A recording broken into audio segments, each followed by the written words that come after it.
Welcome to Erotic Wisdom with Mrs. Love.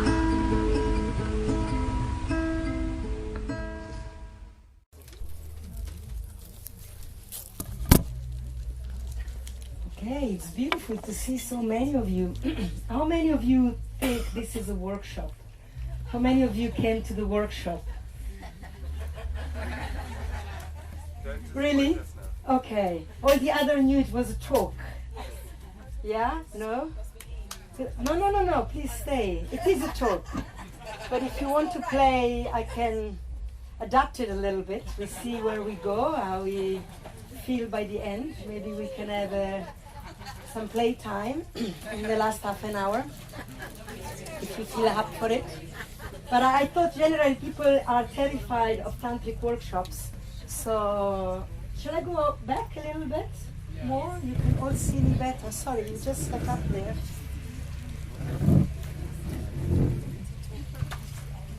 Is that still okay? Yeah, better. Yeah, there we are. So generally people are very scared of tantric workshop because they're going to have to take their clothes off and they're going to have to look at people in their eyes. My God, really? So I wanted to make sure that you will know it's a talk. You can close your eyes and you can keep your clothes on. And I'll just talk. And you can leave at any time. You're not going to abandon a partner in distress.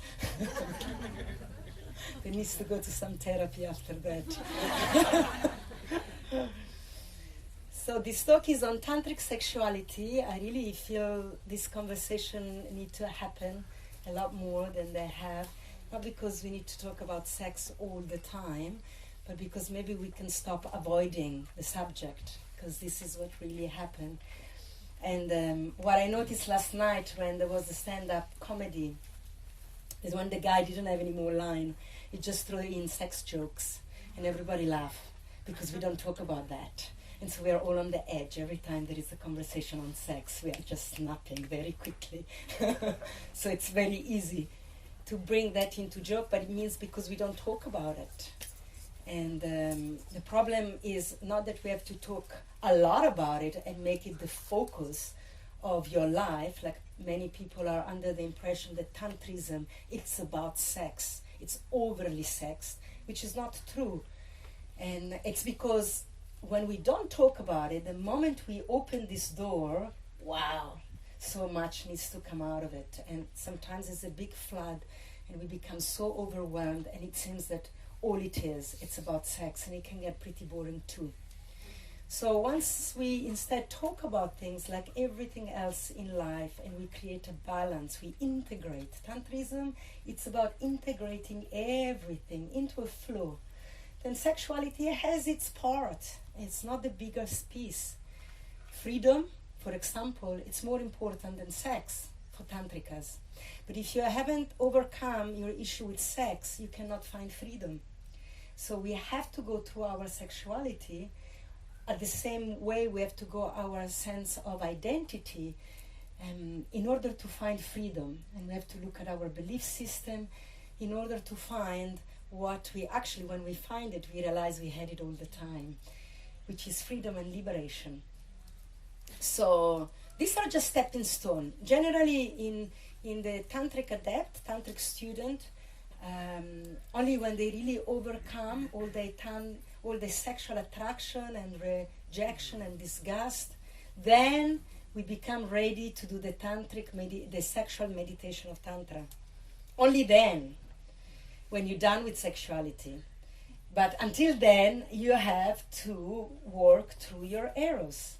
And you have to go through that, because otherwise you are avoiding one of the biggest source of understanding of who you are. And it's a big piece, and you can't miss on that. So I don't really have a structure. I just normally, when I give talk, I sit and I see what's come up. But I feel that I want to just give you a small introduction on the essential understanding of Tantrism. How many of you knows what Tantra is? How many of you is familiar with Tantra?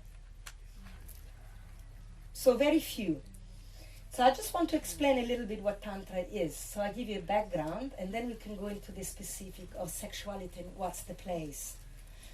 So Tantra is a philosophy that is very particular because it's never separated from the practice. And some of you have done a Tandava with me last night, and I want to invite every one of you to do traditional Tantra yoga with me tomorrow morning, because then you're really going to have a feeling of what I mean when I say that the philosophy can never be separated from the practice. They need to go together, because if we only talk about things, we have idea and it become a story of the mind and intellectualization. And Tantra wants to give you an experience of truth. It wants you to experience who are you when you're not in your mind, when you are in the body. And that, even when I tell you this, sounds a bit weird. It's like, what do you mean? I know who I am. I'm a doctor, I'm a man, I'm a woman, I've got this job, I've got 3 kids, I know who I am.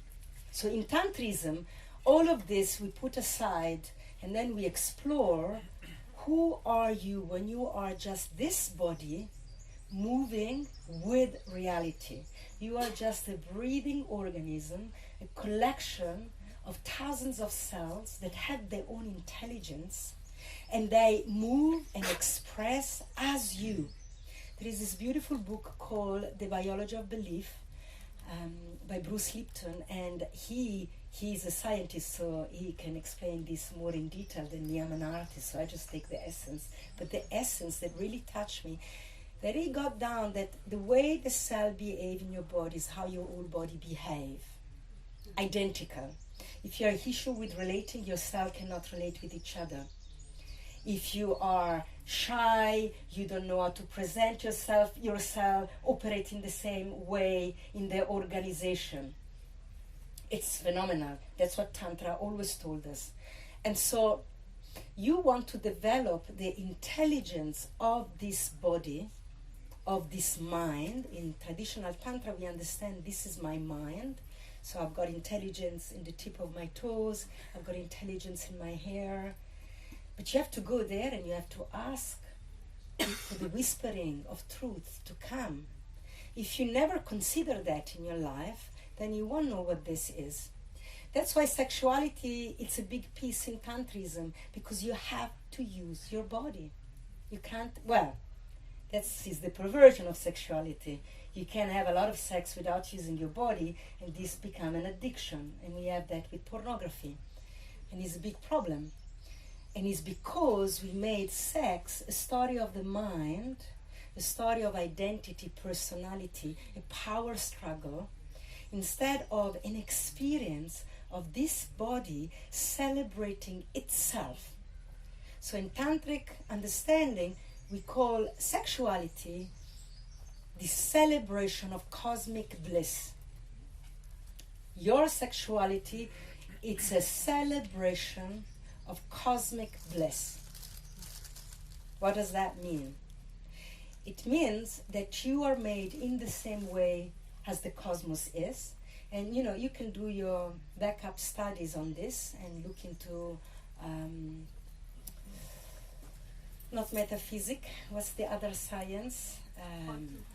Quantum physics. That's very tantric. That's expressed tantric understanding.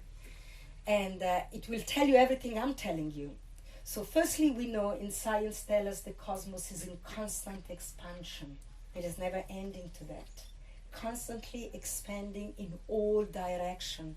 There is no up and down and forward and back to back. It's everywhere at the same time. And so if I am made of the same structure of the cosmos, then I, as a human being, I'm also in constant expansion in all direction. It's for me to explore them. If I think I only have one direction, I'm missing out. And I get so attached to this identity, to this sense of personality, and I think this is all I am. And that's also absolutely fine. There's no judgment. You can live your life like that. That's fine. But if you are a seeker, and Tantric is philosophy for seeker, because you must want to know more. I can give you some hints, but until you do the practice, everything I tell you is fried air, it's a concept. But when you're going to apply it, and your body's going to remember, in the membrane of the body, there is the cosmic knowledge, there is your knowing that you're everything, there is eternity traveling in your system at all time, then your body will know truth, true experience. And then you're going to go, I know this. I recognize this. And we have a lot of this experience in life. I'm sure you all have had this. When you find something, or you hear something, or you read something, or you watch a movie, something strikes a chord in your heart, and you say, I know this. I just know. I didn't know I knew it. But now that I say it, I know it, and I've always knew it. Yeah? So there is one big book about the lineage of Tantra that I am swimming in with all my bodily pleasure. It's called Kashmir Shaivaism. It's very inspiring. And one of the books we rely a lot on is the Recognition Sutras that speaks about this, that when you meet the truth, you know that you knew that all along. There is a recognition. And that feels like a movement in the body is very similar to love. When you fall in love, when you see someone and the arrow in the heart, Kamadeva, the heart open, you know. So the experience of knowing the truth is an experience of complete opening. And that's why I'm going to use a language that is the language of sex as well. That's why I really like to use sex and our movement with sexuality to tell you about philosophy. Because the good thing about sex that we all do it. And if we not do it as often as we would like to, we think about it very often, all of us. And we do it with ourselves. We have access to pleasure in our own body. So this is something we all know. Isn't it amazing? No one has to learn this. Yeah, the creator, so clever, that put the knowledge inside of us, imbibed in our primordial movement of attraction towards the movement of sexuality.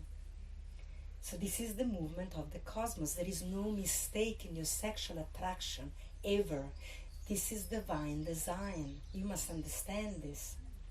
When it gets compromised because we intervene, we have a little mind and we think we know better than the creator. And so we are all born naked. We are all born by sex activity. But now we come in with our little mind that decided this is not something we want to talk about. And let's get dressed. Let's cover ourselves. Oh, but the creator is perfect, no? Whichever God you believe in, we all believe is perfect. It can't make mistake.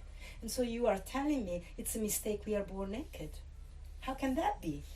When the creator you are trusting and you believe in, you also subconsciously believe in that is not good enough, that you have to intervene and fix. That's not the God I want to give my power to.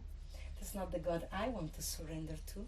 If I surrender to some power, it has to be perfect. I'm imperfect, so God at least must be perfect. Yeah? So in Tantrism, we believe in the ultimate perfection of creation. And if I can't see that perfection, it's because I am confused. So simple. It's not because I'm stupid. It's not because I was born wrong. It's not because I don't get it and I'm never gonna get it. It's not because I'm an outcast. It's just because I'm confused. It's like a cloud in the sky. They just need to pass. The confusion can pass. We can help it to pass. There are so many practices here we can engage in just to move the confusion. And then clarity will come and you will find your intrinsic perfection. And so in the perfect design of creation, desire is a very important piece, because desire is what creates the movement. And the movement, it's what creates more of myself.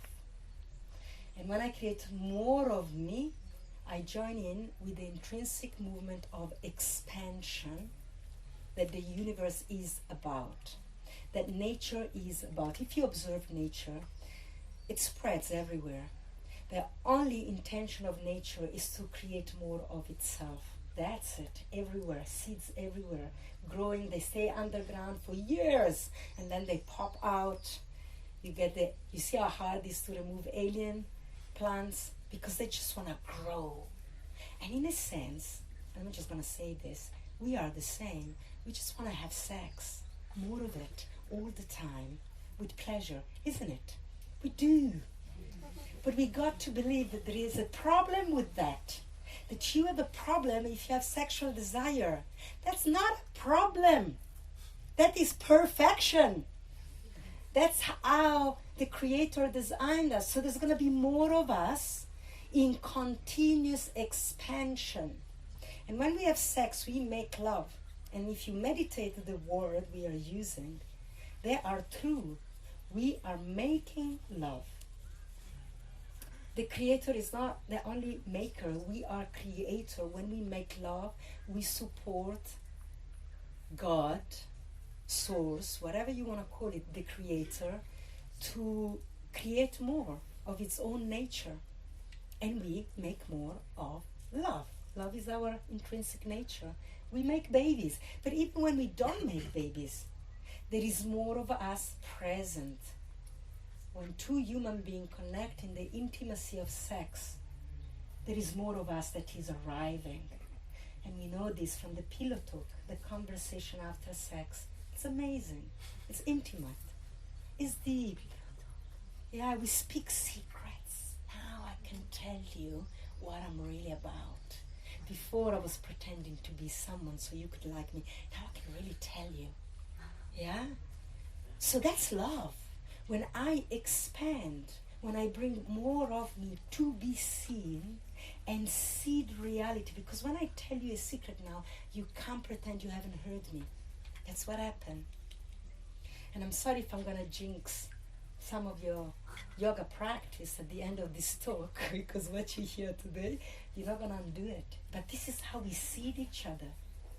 This is how interpollinate each other, and this is an activity of our sexuality.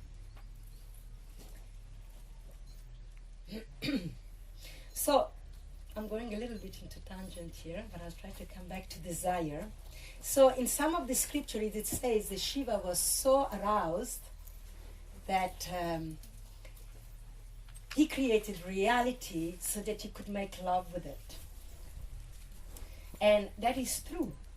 Because in the desire to meet himself or itself, we can also take the gender association with Shiva away. Shiva is not really masculine nor feminine. It's just the primordial mind. And so when he needed to fulfill this desire, we make it a little bit human so our human mind can relate a little bit with my human desire. In the knowing of who I am, then he created form. So we understand that the primordial creator is beyond form, and yet it contains everything, potential, absolute potential. And then when he decided to create reality as we know it, the first of his creation was the Shakti, its innate power of creation. Or also the Shakti is called Swatantriya, which is its ultimate freedom. She is its freedom. And she also is the one that shows him how beautiful he is. Look, your creation. Self-consciousness. From complete awareness to self-awareness. Very important dance. And when we are in sex, we go from self-awareness into complete awareness, pure consciousness. In the orgasmic meeting, in the orgasmic point of unity, we forget we have a body, we forget our name, and all we say is, God, God, God, don't we? Hey? So, We're saying who we are. We're calling our true name when you're not self-conscious anymore. When you're pure. When you're one with everything. So I'm meditating a lot of this human activity. I found it really fascinating. So in sex also we say, I'm coming. I'm coming. God, I'm coming. Oh my God, I'm coming. I'm coming. I always think, who's coming? Aren't you here? I'm here. I am coming. I thought I was here. Who's coming? But we all do it to some extent. Some of us louder than others.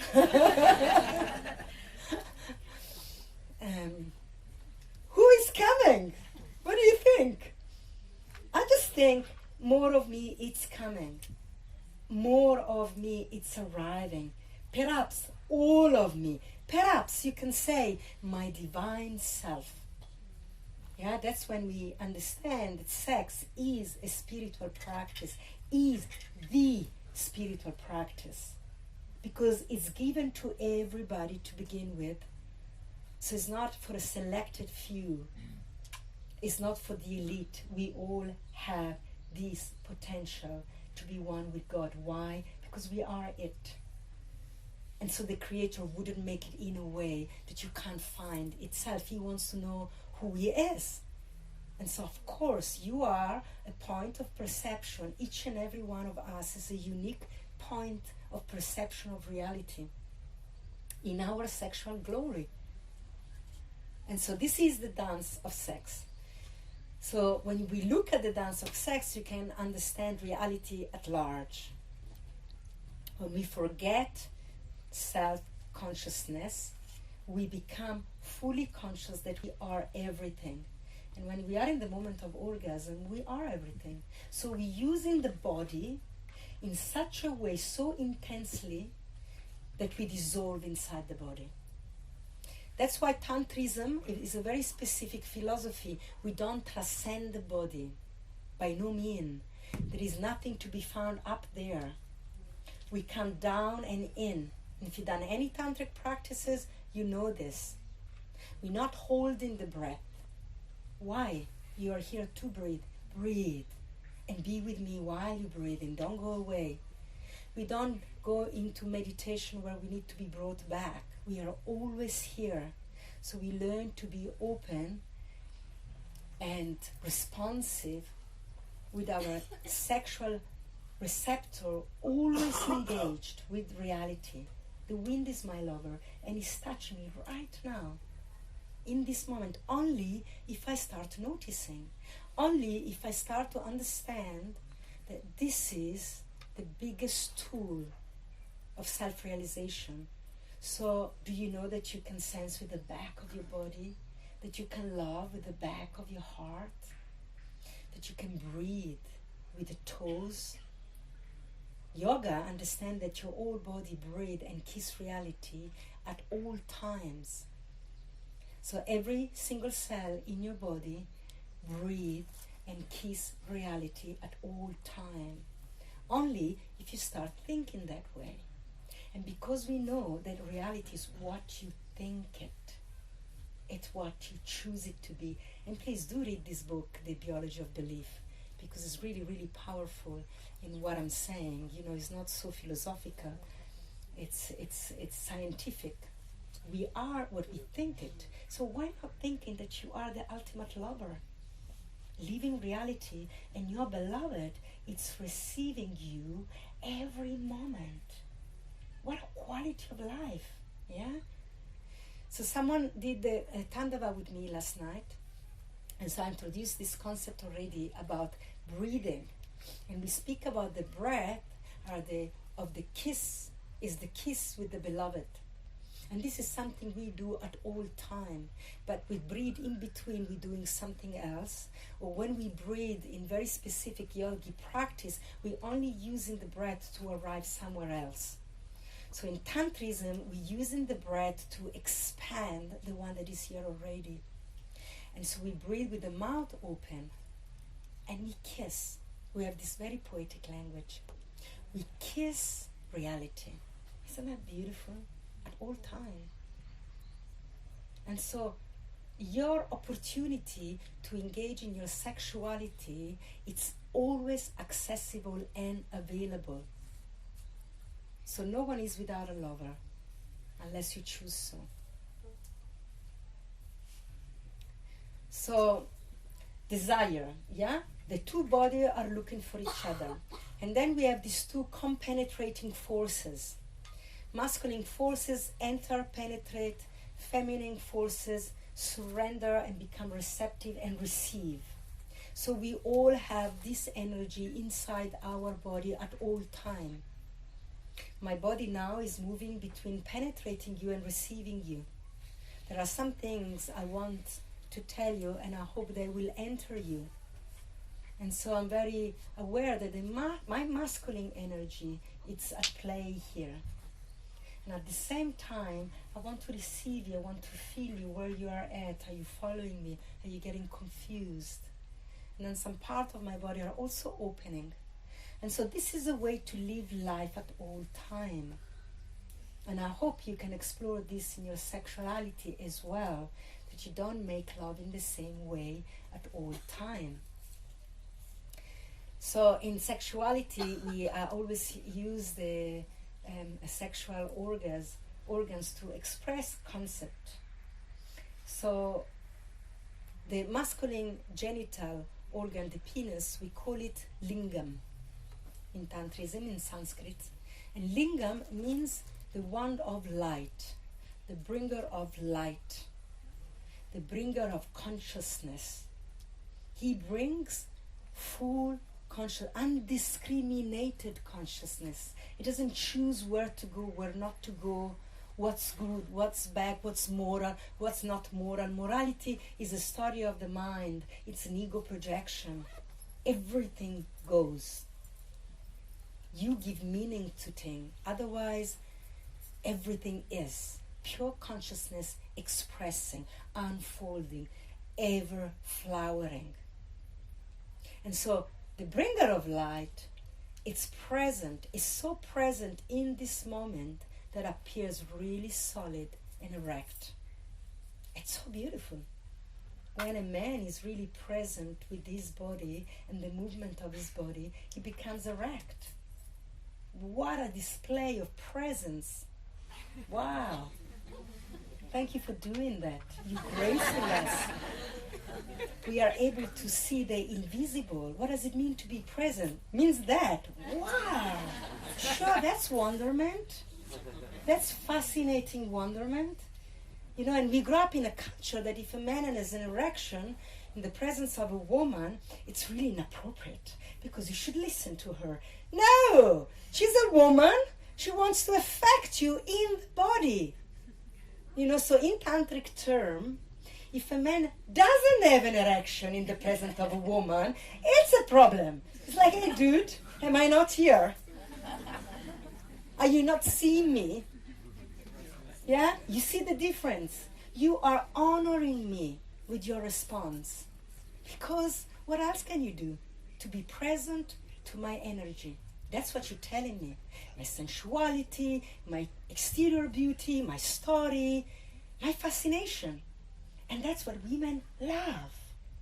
And I don't care how many women tell me that they beautify themselves because they like to like themselves. Sure, to a point. Come on. You love the man looking at you. We all do. Yeah? It's natural. I go back to the beginning. It's perfection. This is cosmic design. That's how we are made. The feminine is the fascination, the seduction moving on this planet. So Shiva can say, oh my God, I am so beautiful. I want to penetrate that form. She is form, yeah? She is form. And we call it in Tantrism, she is the body of love. What does love look like? Look at a woman. And a man as well, because the man also embodies the body of love. I mean, we are all Shakti, and we go really refined in the philosophy. Form. And that's why a man in his erection is also amazingly fascinating. It's the fascination of form, changing, becoming. And so She is designed to seduce. You know, I studied traditional temple dance for about 10 years, Indian classical dance, and they try to make it appear as everything but what really is, and in the contemporary time.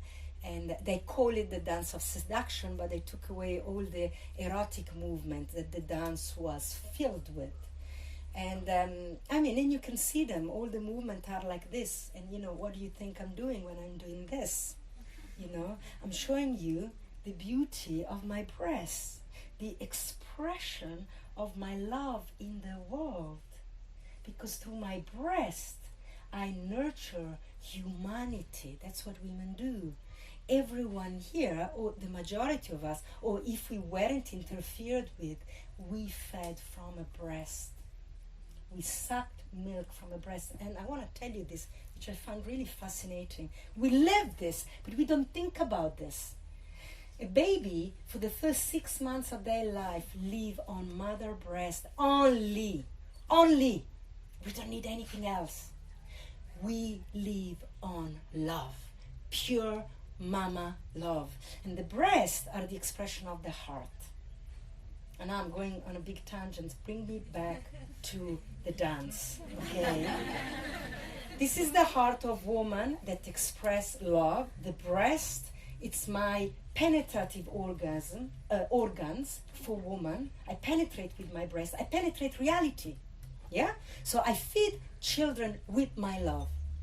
And everybody that had a baby knows that the midwife at one point, when you just give birth, is going to come and tell you, are you expressing? She was squeezing my breast. Are you expressing? It's like, what? You are making milk? Oh, that's what it means. Expressing. And in Tantra, we use this word a lot. Express yourself, we say. You're going to hear me say this in the yoga tomorrow all the time. What does it mean? Express yourself. You only going to know this. It's your over-expression and continuous unfolding of your essence of who you are. Men express themselves with their seed when they ejaculate. That's the most intimate expression of the essence of man. So we say all of this. We don't pay attention. We express love. That's what a mother does. And we all feed on love for 6 months. And then we get it all interfered with. And we get the message that we are not connected with everything and everyone. By 7-8 months, the baby knows that my mother doesn't want to be one with me. She wants to be her. And daddy wants to be him. They have a great sense of identity. And as a baby, you start developing your own sense of identity because you're noticing that the universe doesn't want to be one with you, the people around here, because you're born like that. You're born knowing that everything is one with you. And then we change them. This is education. It's not who we are designed to be. That's why in Tantrism, I think it's very powerful to go into the journey of sexuality, because we all know this stuff, but it's overlooked. We live with it daily, but we don't meditate it. We don't pay attention. We don't sit with it and really look at it. What's happening? What are we doing as human beings? So, expressing love, making baby, feeding the baby, we are being of love. That's what we are, love expressing. So the temple dance, I'm going back there. So when I studied the dance, the basic structure of any dance, that she is beautiful in the face, and she's got the big eyes, and she seduces. She's under the Jagadamba tree. That's all she does, the goddess. And she says, come. Come. And they've got all these eyes, very alluring eyes. Has anybody ever wondered, is this how we talk to God? With alluring eyes? I grew up Christian. We were terrified of God. We were so scared that if I was dreaming of God, I had to become a nun, terrified of dreaming of God. And now you go to Tantrism and they have wet dreams about God. Come. So she is telling him in this, how do you call when you make something not embodied into a physical form,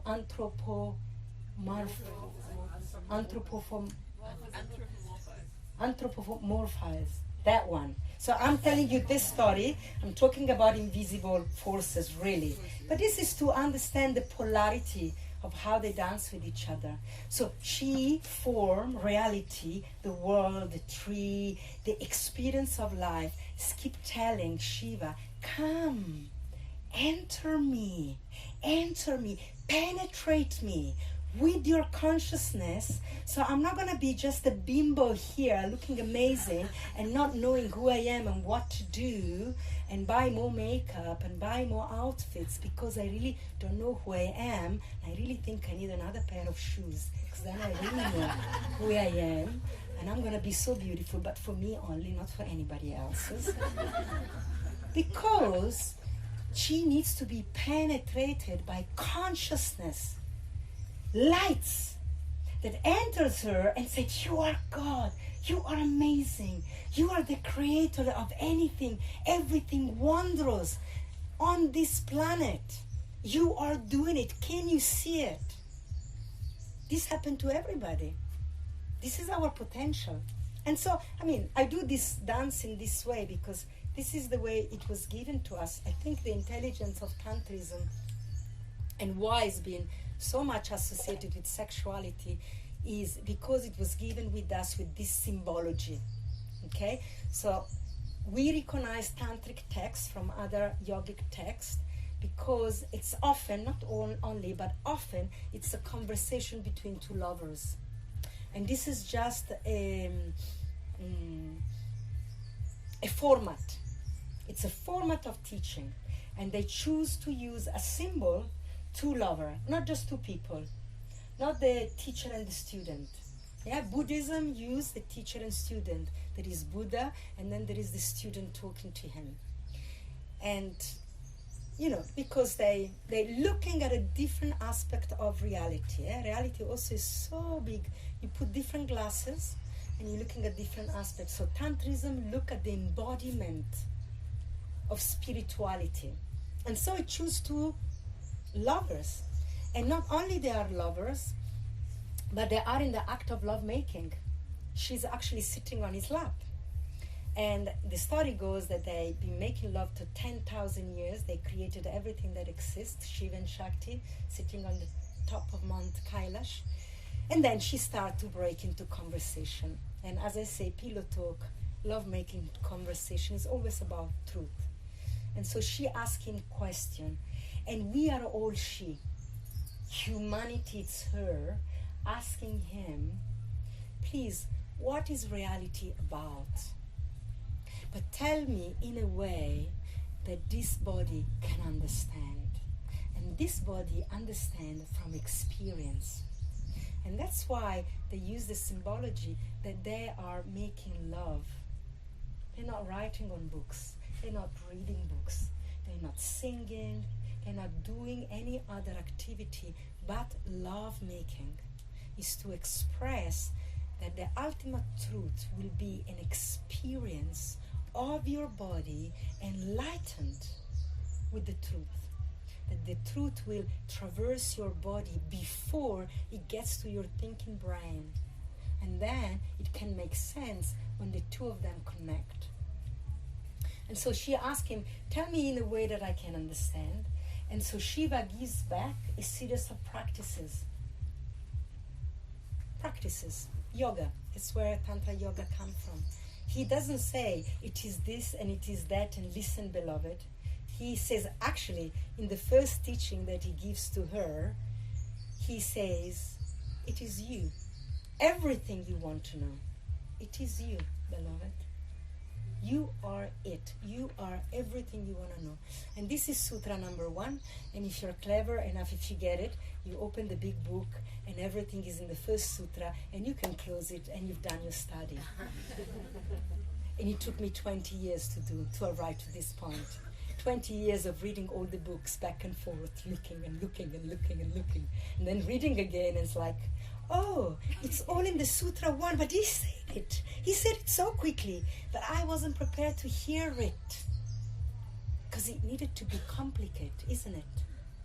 Because we are born into this idea that life needs to be complex and complicated, and you need to go and look for something in life, and you have to make it hard for yourself.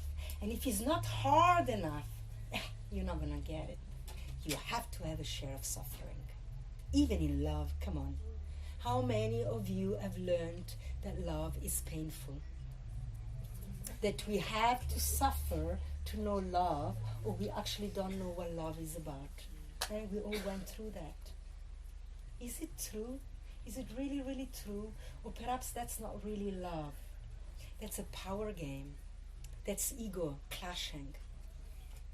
Who I want to be, who I wish I was, who I want you to be, who I wish you were, who I'm going to make you become, who you're not going to turn me into. That's ego. When the body meets, there is another language that happens, and there is another knowing that happens. And that's much more immediate than we realize. So have I given you a picture of this philosophy? What's the time? How long have I? Anybody has a time? That's 22. 22? Yeah. 3. How long is my talk? You've been talking for 14 minutes. Just carry on. 40 minutes is good. Okay, good introduction. Okay, any questions so far? Because I can go in many directions. So if you want to know more about philosophy, I can go there. If you want to know about the dating business, I can also go there. If you want to know about sex and fucking, I can also go there. How to give the best blowjob, I can also go there. Tell me, what do you want to know? The Yoni. I'd like to know about orgasms. For me, when a woman comes, she comes with herself. It's the only time she strips off her pretenses and presents herself in this beautiful, real time. And for me, that's the most beautiful thing for me, is seeing the woman there, present, beautiful. And the rest of the time, there are these pretenses. So, for me, one of the things that I feel as a detestation, I detest it, is makeup. You detest it. I detest it, is makeup, because even when you bring that woman to orgasm, she's still got a layer covering her of pretenses. And that's why I like that you brought up makeup. Yeah. Because it's the time where you've stripped off the clothes. You've stripped off everything, but there's still makeup. Yeah. So, can you speak to me firstly about orgasm and how that's bringing the woman to the fore, but then also how the woman's like, ah, and it's the most amazing expression, but the man's got that face and he's like, yeah, because he's terrified. He's like, oh my fuck, what now? My world is gonna end and I'm not gonna be a no one and I have no control and my dad told me I need to be in control and be a provider. Am I providing enough of this? Yeah, it's terrifying. It's a very scary place to be. Yeah. So do men sometimes like, wow, do they release it? Yeah. The most wonderful thing, or is it the preserve of woman? Yeah, they do it every time they score a goal. And I grew up in Italy, and it's like there is all the sexual potential, like the wild animal finally accepted, and they cry and they hug each other. It's so homosexual, they don't see it. It's like you're crying, you're all big, you hug, and no, real life. Okay, that's beautiful. That's how men can be completely. So I want to speak few things because you said beautiful point. I hope every woman heard him speaking that way. Must I speak louder? Yeah. Yeah. So I want to repeat that. The man is after your essence. Every man wants the essence of woman. And I spoke with enough men to really know this. You know, maybe there are some exceptions. But they're not so fast about the exterior form, but the intoxication. This I'm speaking traditional tantric terminology. Listen how beautiful it is. The intoxication of the expression of your true nature. It's a mouthful. So we can celebrate our divine bliss. I spoke about this at the beginning, so I hope I'll explain this and come back to that. Because when Shiva is not formed, it's just floating bliss. Bliss, we intend it to be not a peak pleasurable experience. You know, many people in Tantrism find cosmic bliss and they're on a high and they live on a high for a while and then they crash and they hate everything Tantra and they just fucking pervert and they go into the other dynamic because they're living a polarity. So bliss in traditional Tantric terminologies is a state of perfection, is a space of harmonious flow. You can substitute bliss with harmonious flow, always expressing. That's bliss. So sexuality is a celebration of perfection, ongoing. Yeah? And the feminine does this because it constantly feeds with that. And so the makeup, I have a lot to say about makeup.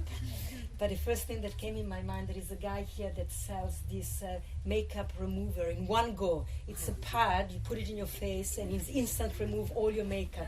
So I just thought about that when you were speaking. Maybe you should buy one of that. When they come in, just wipe it quickly. Pull out your thing, just wipe their face quickly. It's like, oh.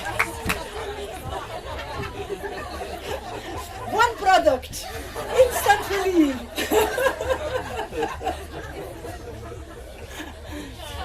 And you know, the funny thing about makeup is that it is designed, excuse my English, Italian English anyway, I know I twist myself on words sometimes, is designed to evoke the look of heightened state of physical pleasure, orgasm.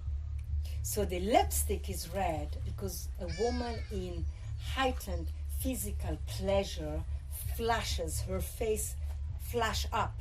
The blood comes to the extremity, and because our mouth is not separated from our vagina, they're really connected. This is our Yoni. I spoke about Lingam, Yoni. It means the sacred place, the Sanskrit name for vagina. The sacred place where we go worship the divine, the temple. So your mouth, it's connected to your Yoni, and of course, flashes up. Your lips swell up like the lips of your Yoni. And you want to kiss, you want to be penetrated, you want to breathe what you are getting to know now, because you're going into heightened state of pleasure. And here is your wisdom, women. That's why you receive information from the invisible. All that big book contain in your pleasure, you there with antennas. In fact, Jesus, which was the great tantric teacher, misunderstood, ahead of his time. He only taught men. Have you ever surprised? He only had 12 men following him, and he had to tell them a lot of stories. And this story, and the story of the mountain, and the story of the sheep. The intellect, they wanted to understand here. The women, he just made love to them. They get their knowing from the physical experience. So women, remember this. When you are in your pleasure, you resourcing your knowing. You connected to source. You like plug in. So makeup is made to look like that because it creates this instant attraction of the man that becomes really enchanted by her because she looks like she's having an orgasm. And in the old days, when this was understood, the man bows at the woman having an orgasm. I'm following up what you said. Instead of becoming terrified of what's going on, often men lose control. Subconsciously, it's very scary. So maybe in their mind, they're telling them, no, I'm here and I'm in control of this, but subconsciously, they know they're not in control. This is not their realm. This is not your realm. We all have different realm of expression. And so, yes, you are losing control. You have to let go of everything, and you just let her take control, full control. And you go inside of her and you let her take you in this wonderment, which is her heart. So penetration, deep penetration, happen at the level of her heart.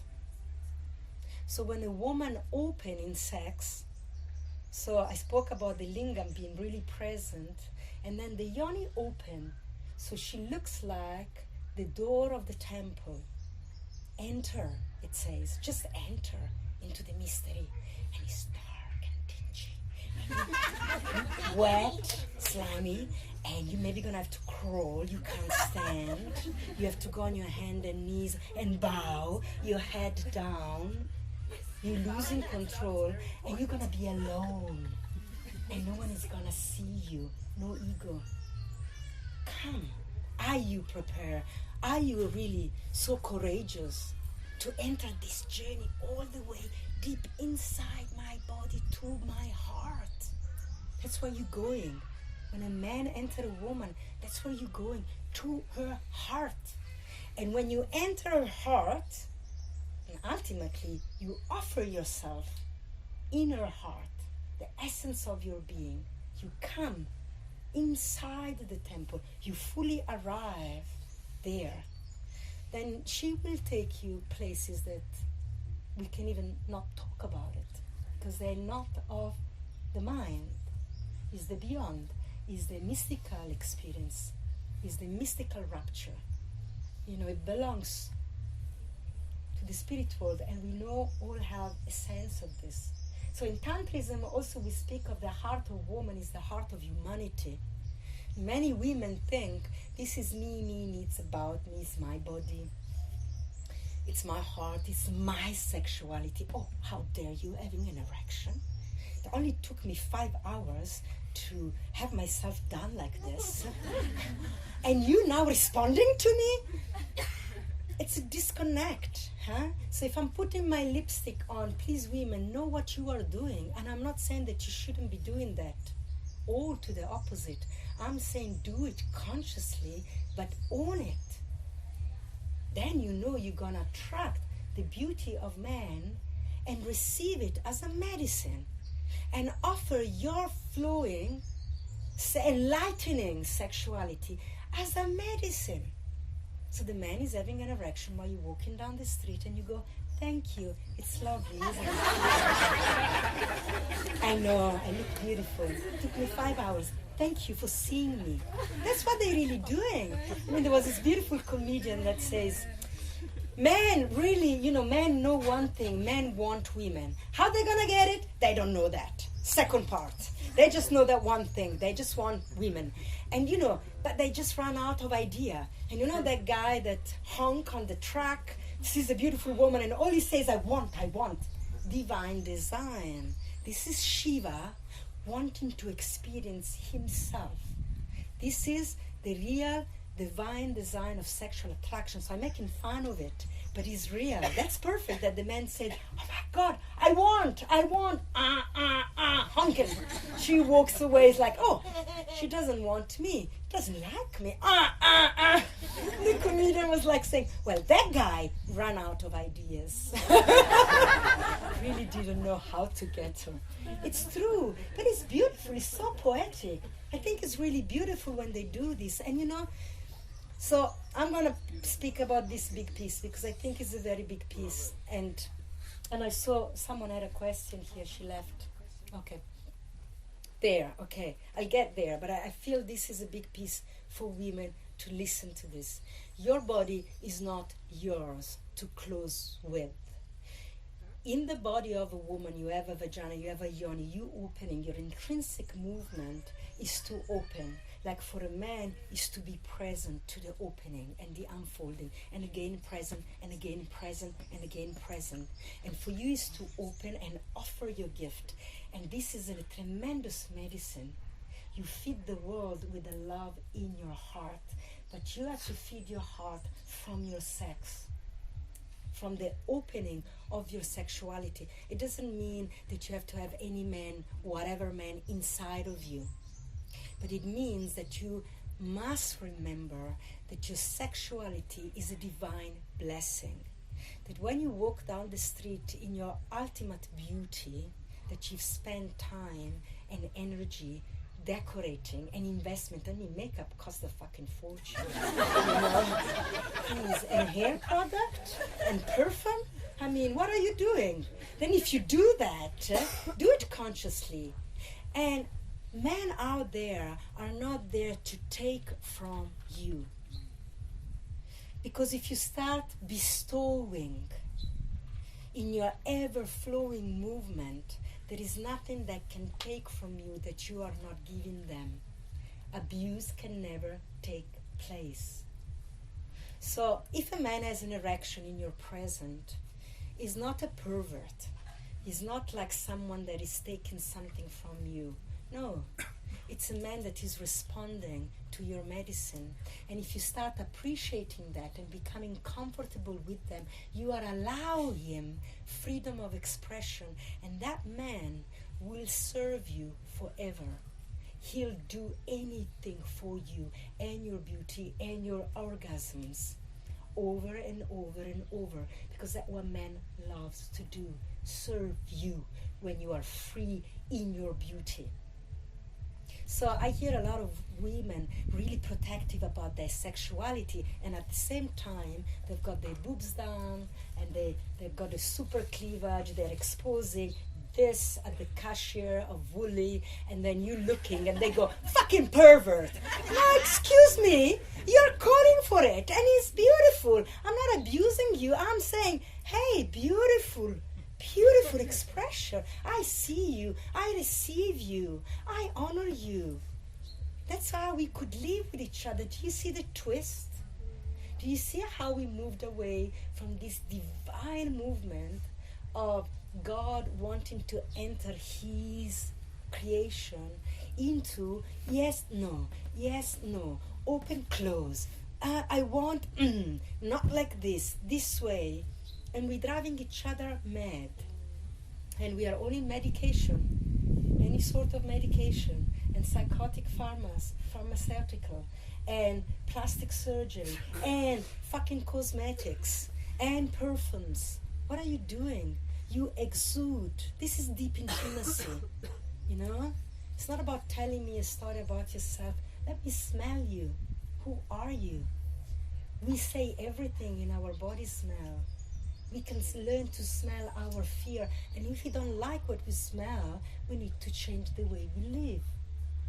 Because it means your body is not aligned with its true purpose, with its natural expansion. And instead of you taking indication from your body, you pack it up with perfumes. And you want to become someone else. And you're going to suffer. Because guess what? You are you.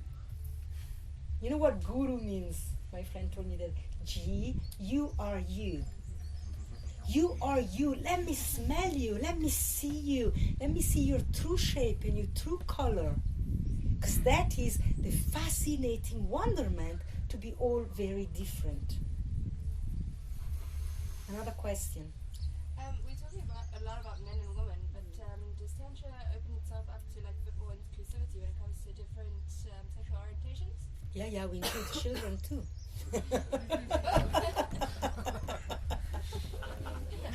For another talk. Men and women belongs to all sexual orientation. So when I speak about men and women, I use this to express the movement. But then everybody, many of us, I don't want to generalize, that sometimes also a man and a woman are having sex and actually she is penetrating him. Okay, so it's more of a spiritual... It's an energetic. And so life, thank you for bringing me to this really radical point. We're using the lover in the textbook to express this polar energy, compenetrating each other at all time. One penetrate and one receive, but it's not just like this, it's like this. It's like more a yin and yang, constantly moving, but one is giving and one is receiving. And it's this, and nature does this all the time. And this is how cells move with each other and merge and multiply. It's constant bouncing of each other, entering each other. So we're just using the body to give a picture to what otherwise could become very etheric in the explanation and very subtle to understand. But ultimately also there is no gender. Masculine force give is not really masculine. It's just Shiva and Shakti. She's not really feminine as well. So we're just using this because our mind has got some limit in understanding, and we can either blow it and then, you know many people that sees reality all at once, too fast, too quick, and they struggle to integrate. So we want to go slowly so that you can integrate in every moment your expansion, your forever expansion. But we suggest that you should become trisexual. Try everything once, at least once, and go back again if you like it. And if you didn't like it, don't go back. But really, because otherwise, how do you know who are you? I mean, you can have a sexual experience with food. We know about this, and it's real. You can have a sexual experience with the wind. You can have a sexual experience with a textbook. And when I say sexual experience again, is that what I spoke about at the beginning? When you find the truth, when you meet the truth, something gets plucked in the body and the body goes, I know this, I remember this, something is opening, something wants to be penetrated, or I want to penetrate more of this. This is fascinating, I want more, yeah? Or this is amazing, I want to be imbibed by it. This is a sexual relationship to culture, to music, to musician. I penetrate musician all the time when they play my type of music. I'm inside of them. I want to be them. I want to feel what they're feeling when they're there in that state of flow, So this is another way to start to use the word of sexuality and orgasm. Also, when we spoke about that is not just this Lingam inside Yoni, friction-based connection. Also, sometimes we speak about sex and penis inside vagina, moving, boring. What's to that? We all know that's not it. Why do we make it it? Why don't we start saying, no, fuck that shit. I know better. And we speak better to our children also, Yes, you want to enter the genital, but you're aiming for the heart, no? Isn't that true? You're aiming for the eyes. That universe, I actually really want to penetrate her eyes. His eyes.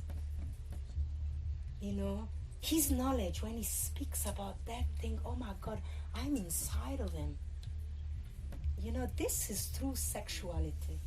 This is tantric sexuality. It's really expansive. So you really becoming this breathing organism that moves in all direction.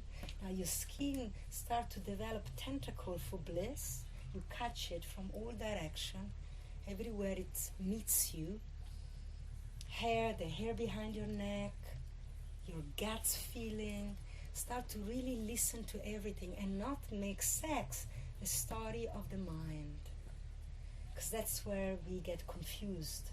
It's really confusing. And the biggest confusion comes when children, ask, where do I come from? And we don't know what to say. To me, isn't that shameful? In fact, we can't tell our kids where they come from. And yet, life is so praised. Children are praised. They are holy. They are sacred. The marriage is sacred. It's only blessed once you've got the children. But how do they get there? Oh, we don't talk about that. That's sinful. That's something else. That's evil. But we want the kids. You can't have the kids without the fucking. So in Tantrism, we want the cake and eat it. That's how life is about. Why should you have a cake if you can't eat it? This is torture. We were not born to suffer. Why? What twisted divine mind would think that? I don't want to be part of that, personally. So I want to have my cake and eat it together, in company. Share it of the cake. like Kali told me yesterday, have a small slice of a big cake. Let's share it. Not a big slice of a small cake. Cosmic cake. Everybody sharing. Sexuality is this. It brings us together. Because you know this, when you have good sex, you become available to everybody. You, that person, after you've made love, good love making, fulfilling, you come into the world and you're available to everybody, to the world. Love exudes from you. And everybody said, what happened to you? I'm in love. I can see that. You're radiating. Yeah. That's what love does.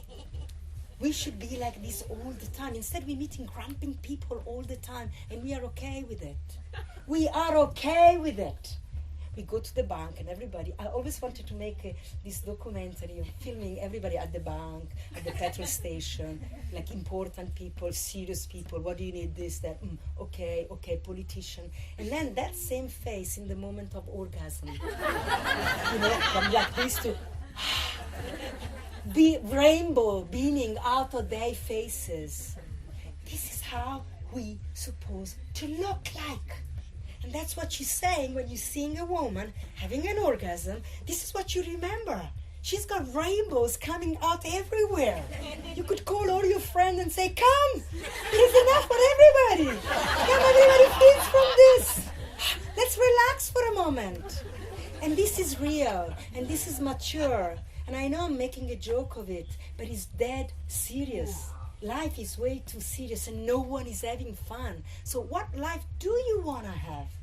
Because that's the life you're going to get. You know, you can hang out with people beaming rainbows or not. You can choose that. So when kids ask, where are you coming from? And no one can say that. You know what happened to us children? Because when we arrive, we know we're coming from everywhere, and we know we are connected for everything, and we know this because we masturbate in front of everybody, and we think, what else there is to do? I'm in bliss, mommy, daddy, come here with me, be in my bliss with me. This is what we call celebrating your innate bliss that is in your body. Your body is the only tools that can give you the potential to feel what it feels like to be absolute awareness overflowing. This is the philosophy of Tantra. That's what we call Anand. Anand, absolute bliss, meaning harmony, perfection flowing. When Anand comes down into this reality, this is the metaphysics of Tantra, a little bit more complicated for another talk, but becomes us, then the world becomes transformed, metamorphosized from Anand to Kama. And we know the Kama Sutra, don't we? Yeah. Kama means love. Not really love, actually. People think like Kama Deva is the god, the Cupido that stroked the arrow, but Kama is not really love. It's desire. It's not even in the meeting, is what happened in that anticipation when the heart opens, is that desire that allow for more of reality to happen. So we know this in our body. When we start touching and it feels good, you're going for more. You want to know what more there is there. It's the most pure exploration of our self. Who am I in this body? And so kids know this. It's innate in our system. It's perfect. That we touch ourselves and we say, hey, I'm celebrating my divine cosmic bliss. Mommy, daddy, I love you so much. You're the person I love the most. Come join me. I'm sharing with you the depth of my intimacy. Come with me. Doesn't this mean to be together in family and love? And quickly we learn that, no. Mommy and daddy, they don't want to love themselves with you. You must find your way to do that alone. Isn't that terrible, actually, when we think about it?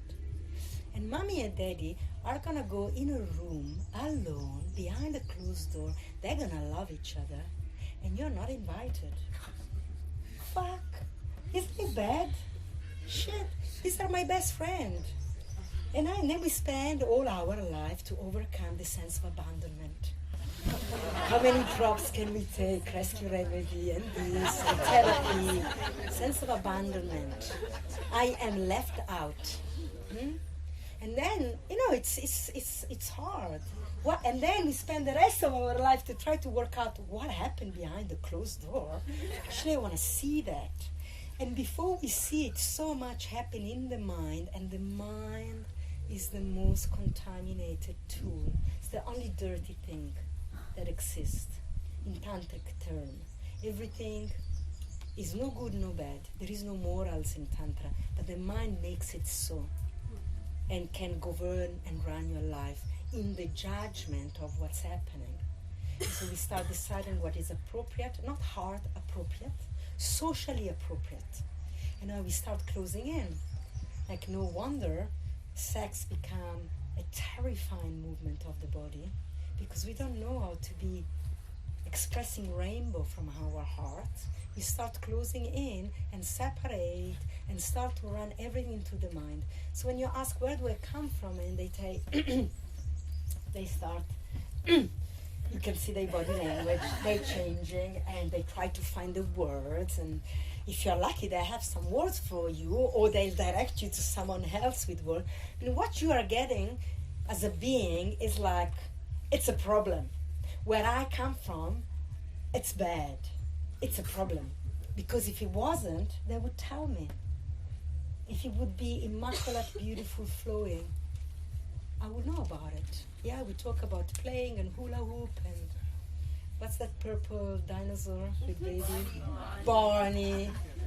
Yeah, and let's talk about rainbow coming out of mommy's body when daddy loved me so much and he penetrated me all the way inside my heart. He loved me so much that he wanted to enter me, my wonderment. And as kids, we all have this experience, and maybe some of you can remember it. When we are very young, maybe 1, 2, 3, 4, 5, it's about that age, and you have the best friend, you have the buddy, and you love them, no matter what gender. This is not about gender, it's not about sex yet. You just like them, and you want to be them. You like them so much, you want to talk like them, and we do this role play. Talk like them, have their parents, wear their clothing, role model, and you like them so much, you want to be them. Have you, some knows this experience is familiar? This is the beginning of sexual attraction. That's what it means. Then when we grow up, we know that our body can compenetrate, and we make it so important that we want to be you, that I have to be you for the rest of my life. And so the mind intervenes. But that's the beginning of sexual attraction. We know this. Kids know this. I want to be you. I want to enter you. And so this is what happened. Daddy entered me. He entered the essence of who I am. And from his heart, he penetrated me, because men penetrate from the heart, not from the genital. Because from the genital, they can go out of control, and that's what he was speaking about, become also scary. But if they rest in their heart, when they penetrate, then they also have the feminine wisdom that will know where to take them, and they can let go. And so he entered me, he put his heart inside my heart, and he squeezed his juice, the most intimate part of himself. He gave it to me as an offering. The essence, the amrita, consciousness, soma. In tantric symbology, soma is the juice, and we juice the essence of one being. And so the moon is the juice. When you are bathed in the light of the moon, is the juice of consciousness. It's the essence of Shiva. And so any liquid that is white and milky is the juice of consciousness, and that's what sperm is. And that entered my body and fertilized me. And I started creating you out of my inner knowing. And I made you in my tummy, your arm, your finger, your sense of self, And when I teach the Tandava, some of you experienced it last night, the practice that expressed the philosophy I'm telling you, we go back into being in the amniotic liquid, and our spine was made in amniotic fluid, and our bones were made in liquidness. And so when we begin to move again like this, we remember who we really are. The heart is the first thing in the womb, and then we make ourselves out of thick white liquid, the essence of consciousness. So everything comes again full circle. And then the kid will say, okay, thank mom, bye. And they just know where they come from. Not big deal, you know? So damn simple. Huh? How could we be? Now, if that split didn't happen, spirit and flesh, sacred and sinful, in Tantrism, everything is. So whatever sexual attraction you have, explore it. It's probably have the essence to tell you something more about yourself. You know, and again, often it's just the idea of it, and when you do it, it's like, okay, can move on. You know, I really wanted to have a threesome. I thought that would be so cool when I have one of those. Then it's like, boring. Much nicer in two. Oh, I love being monogamous. Polyamorous, try it out for a bit. So fucking complicated, painful. It's hard with one. Do I want to have many? You know, everybody's got their thing. Someone is born monogamous. Someone is born polyamorous. It doesn't matter. There isn't one way. There is your way. Just your way. You know? And if you explore that, you're working for humanity. Please remember that. So that's again in that conversation with women. Your sexuality is not just yours. It's for everybody to enjoy. You're offering to humanities. You're offering to humanity. Because when you're as a self-fulfilled sexual being operating in the world, moving out of your rainbows, everybody benefits. Isn't it true? We all know some people that are like that. Naturally. They're just joy bringer. And so we all want to be with them. They always get the job because we want to be with them. Yeah, they'll have no problem in life because people want to be with them because they're free, they're fluid.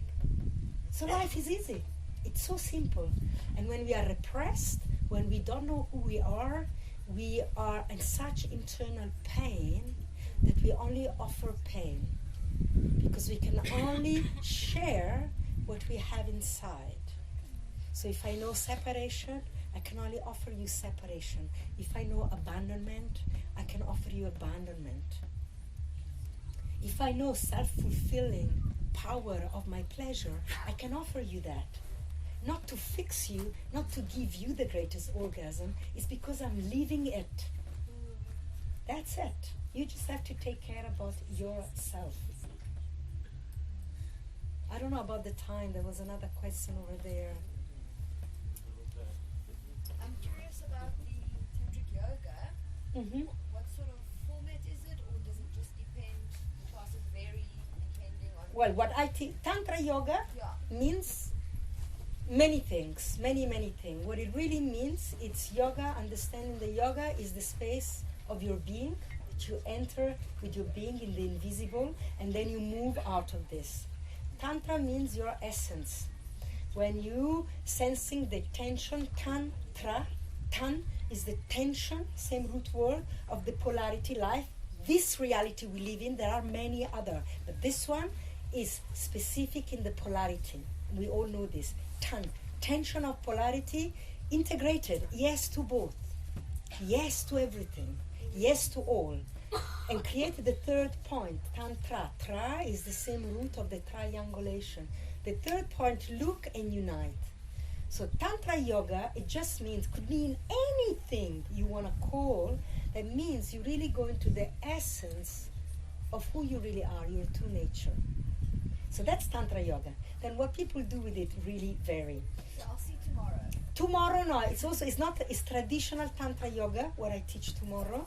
So it's a specific lineage. So that I can tell you. We're lying on the back. The whole class is completely relaxed. And the teaching of the text are laid with the direction of the movement. So you're learning while you're doing. You're reading the books, actually, while you're moving your body. And the focus is in letting go of becoming and doing. Is who are you when you don't do? When you just are. Because that's what we never do. It's uncomfortable. It's very uncomfortable.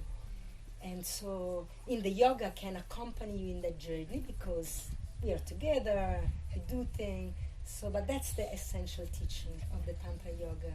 You know, who are you? What's your real essence when you're not becoming a doer?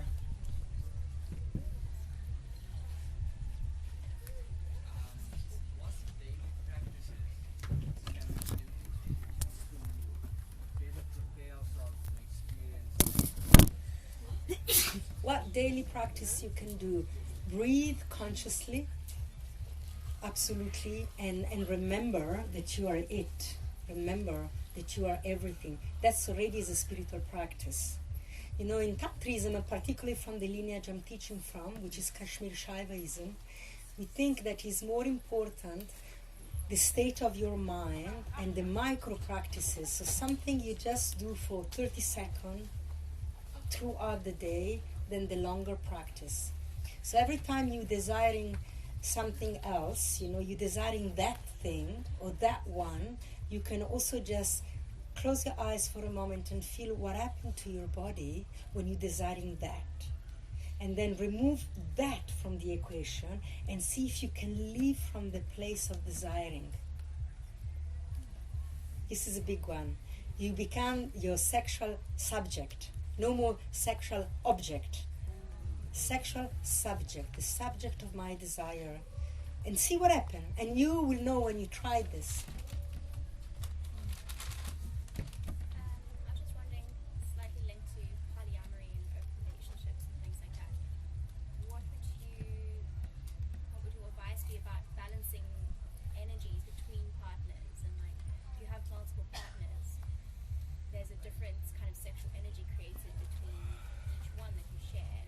But then Yeah. coming back to yourself, how do you manage that energy?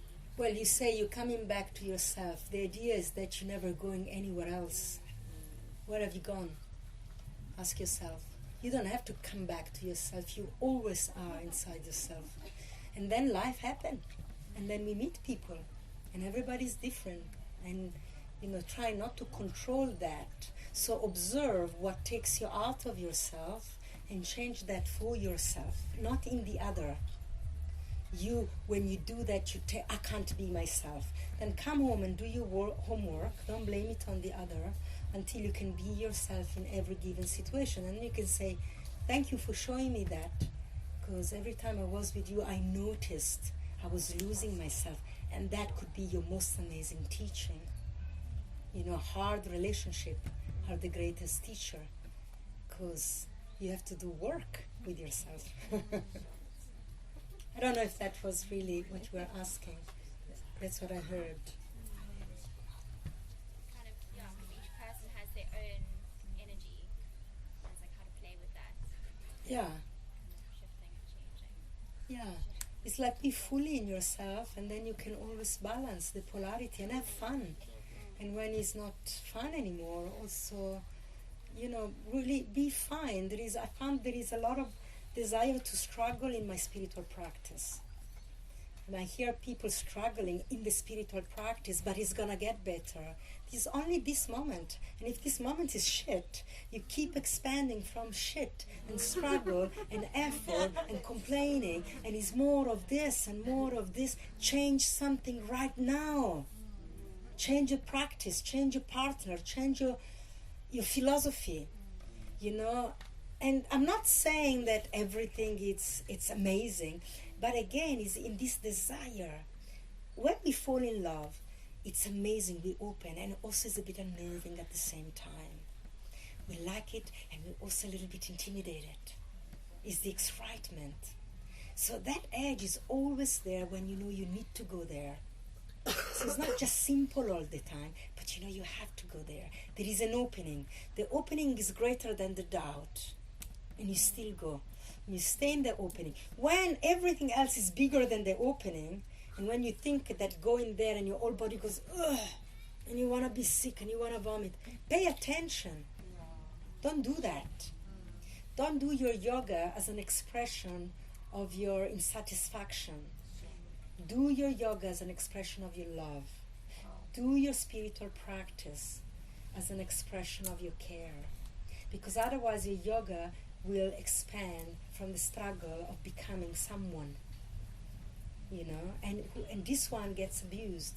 So what we do in traditional Tantra yoga, we're looking as the tendency to abuse myself in order to become perfect, lovable, the good yogi, to put my foot behind my head. And until I get there, I'm fucking hurting myself. But it's okay, because it's for the better. But actually, I'm hurting myself, and I'm never comfortable. I'm never sitting well. Someone talks to me, and I'm thinking, I injured myself at yoga, and I can't listen to. You know, it's all interconnectedness.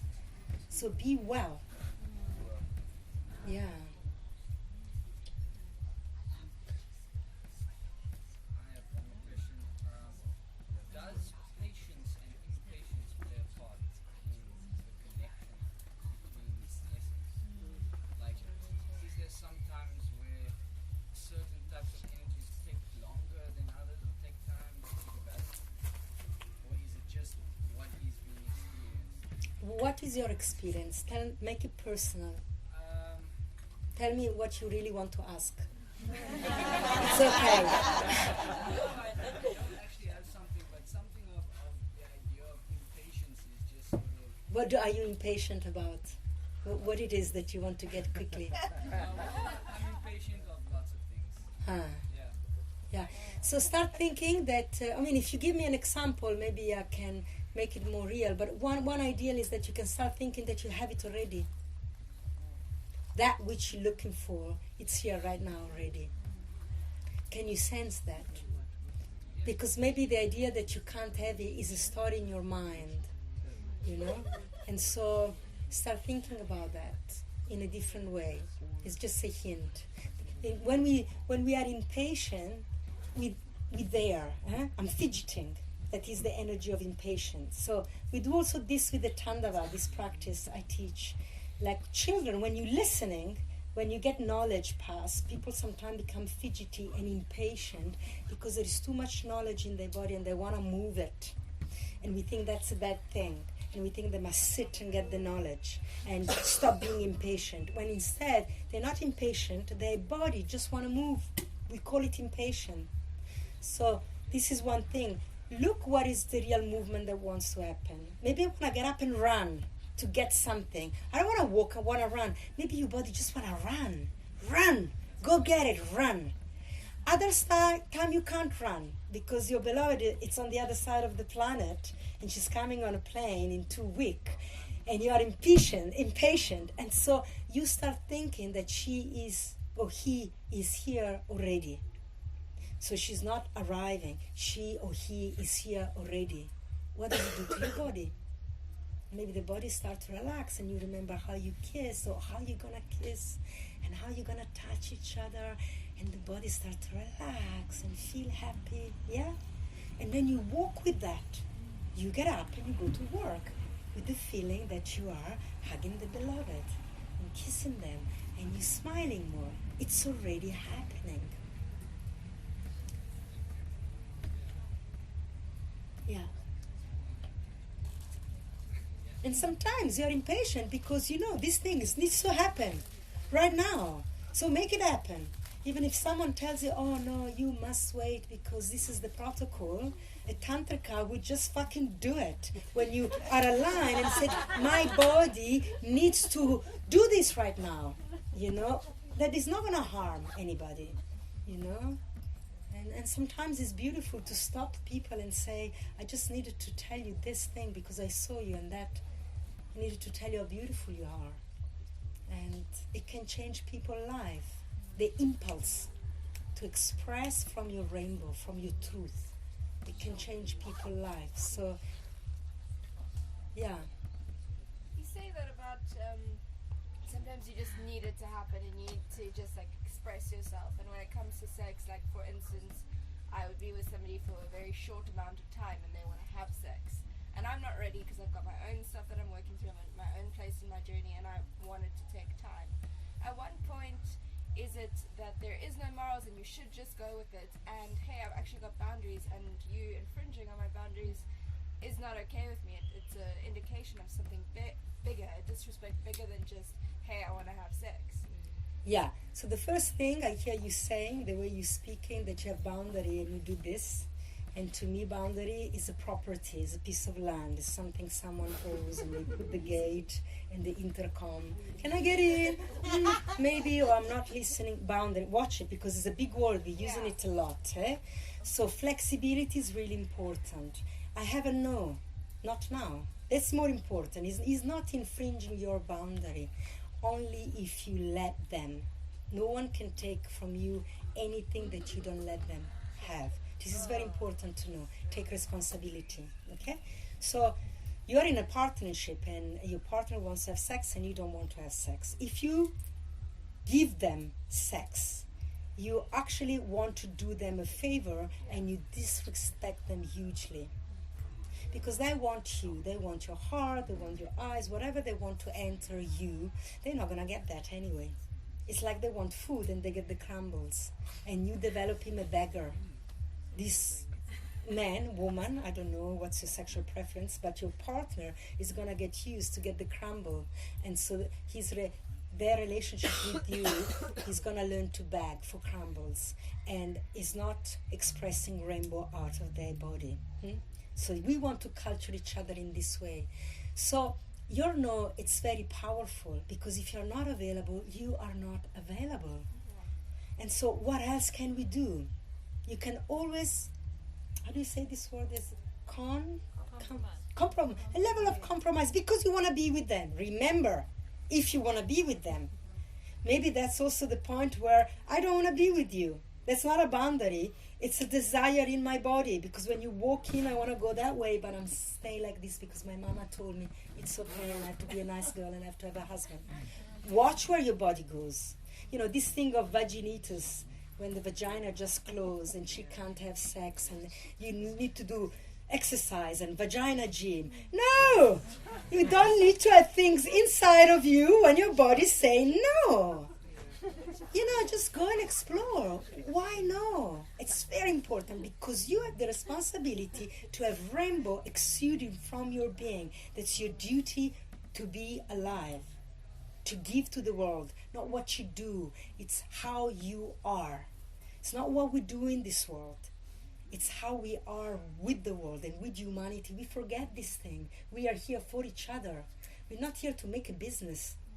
You know, what is that? That is a mental construct. But we are real. We are here for real.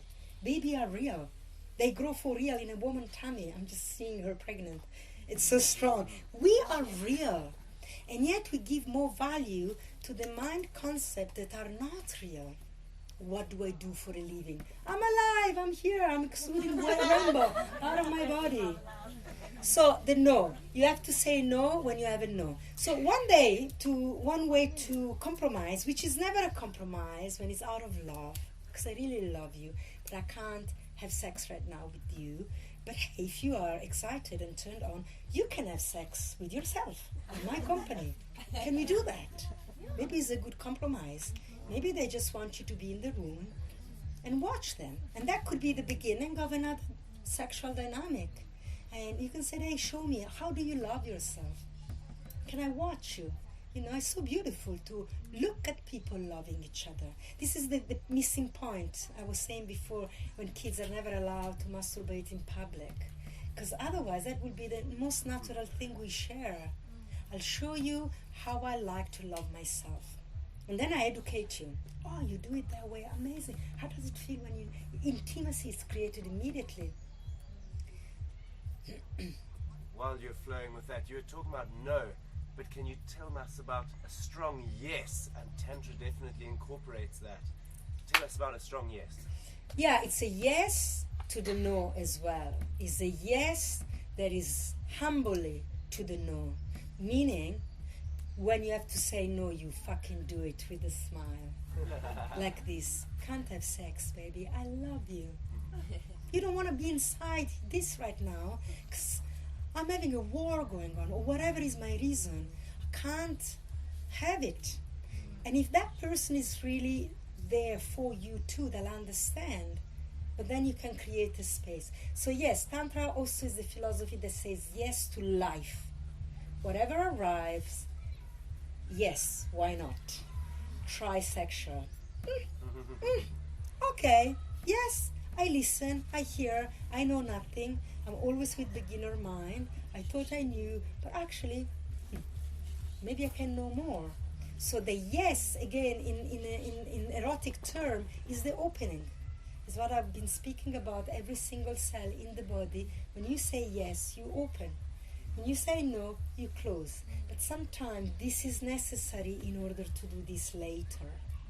Yeah. So the rhythm of the universe, in philosophical terms, goes through phases, and after the chaos, the destruction of Kali, there is the phase of reconstruction before expression come, and also after expression come, there is maintenance. Vishnu does the maintenance for the yogic here that knows a little bit about what I'm talking about here. You got Brahma and Shiva and Vishnu. Vishnu is the maintenance. Vishnu is the no. When the no is required to maintain life. If someone is gonna come and cut that tree, you must say no. And be very clear on your no. And your no is sustaining life. It's very important. It's a sacred no. And if you just say yes to everything, they'll chop down all the trees. Whatever. Okay, that's also okay. It's amoral. Life will maybe stop for a little bit, and then she'll take care of herself again, as she always does. But, yeah. I think the no, to say yes to the no, is the big piece, if you understand what I mean. Full present to the no. It's a yes. And when you have 95% yes, it's actually a no.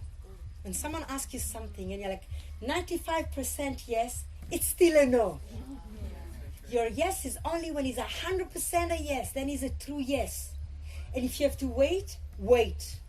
Because when you make love to someone where you are there 30%, it's horrible for the other person. And they know it. And it's all in the invisible, and it's sticky, and you don't say it, but I can feel it, and they start thinking there's something about themselves, and it's a very gray miscommunication. We lack in truth, we lack in transparency, and we're culturing a world where 30% goes for okay, is the ultimate. Mediocrity is the ultimate. We have this in life. Pornography, I mean, it's okay. Yeah, I can turn it on. I mean, it's fine. There is a place for that too, but it's so big. Such a big place. We lost the way, and we accept that 30% of sexual present, it's okay because I got it. Well, wait a little longer and get 100%. That's what you're teaching your partner. It's worth waiting. Impatience. Some time. And when you know 100%, fuck you wait for 100%, you wait. And it's not a compromise. You are so happy to wait. Because, that's the ultimate. I say no to you. I You say don't bugger agree. 95%, that's 95% yes.